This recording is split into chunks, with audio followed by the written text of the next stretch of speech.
প্রেমের সমাধি ভেঙে মনের দর্শকদের অসংখ্য রোমান্টিক সিনেমা উপহার দিয়েছেন নায়ক রাজ রাজ্জাক পুত্র চিত্রনায়ক বাপ্পা রাজ। তবে ত্রিভুজ প্রেমের ট্র্যাজেডির গল্প নিয়ে সিনেমায় বেশি অভিনয় করেছেন তিনি, যে কারণে দর্শক মহলে ট্র্যাজেডি নায়ক ও ব্যর্থ নায়ক হিসেবে পরিচিত হয়ে ওঠেন জনপ্রিয় এই অভিনেতা। ফুল ফুটেছিল মনের বাগিচা। ৯০-এর দশকে রূপালী পর্দায় বাপ্পা রাজের অভিনয়ে কাঁদিয়েছে অনেক ভক্তকে, আবার নায়িকার সাথে সুখকর ইতি অনেক দর্শকের মুখে ফুটিয়েছে প্রশান্তির হাসি। এক কাপড়ে ওকে আমি ঘর থেকে বের করে নিয়ে এসেছি। ক্যারিয়ারে সফলতা পেলেও বর্তমানে সিনেমা থেকে দূরে রয়েছেন এ চিত্রনায়ক। তবে হঠাৎই আবার আলোচনায় এসেছেন তিনি। বিভিন্ন সোশ্যাল মিডিয়ায় নেটিজেনদের আলোচনায় উঠে এসেছে জনপ্রিয় এই অভিনেতার নাম। সোশ্যাল মিডিয়া স্ক্রল করে দেখা যায় বেশ কয়েকটি ফান পেজে ঘুরছে চিত্রনায়ক বাপ্পা রাজের কার্ড। ওই কার্ডে বাপ্পা রাজের একটি ছবি জুড়ে দিয়ে লেখা হয়েছে, ব্যর্থ প্রেম বিষয়ক উপদেষ্টা হতে পারেন বাপ্পা রাজ।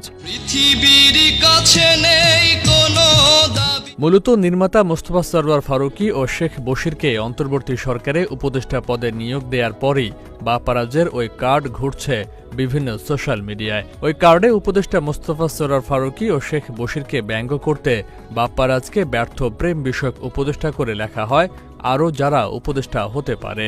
আমি একা সুখে দুঃখে।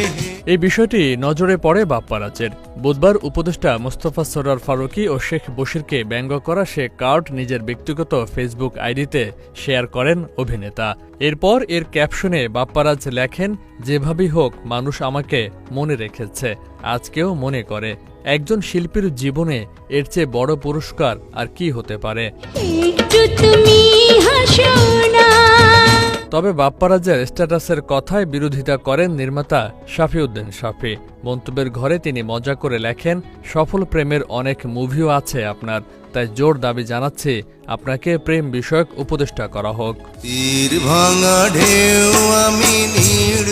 উল্লেখ্য, পোড়ামন 2 সিনেমায় অভিনয় করেছিলেন বাপ্পা রাজ। ক্যারিয়ারে তার উল্লেখযোগ্য কিছু সিনেমা হল বাবা কেন চাকর, সন্তান যখন শত্রু, বুক ভরা ভালোবাসা, প্রেমের সমাধি, প্রেম গীত, হারানো প্রেম, ভুলো না আমায়, প্রেমের নাম বেদনা, কত যে আপন ইত্যাদি। সিনেমা থেকে দূরে থাকা এ সফল নায়ক আবারও ফিরবেন সিনেমায়, এমনটাই প্রত্যাশা তার ভক্ত অনুরাগীদের।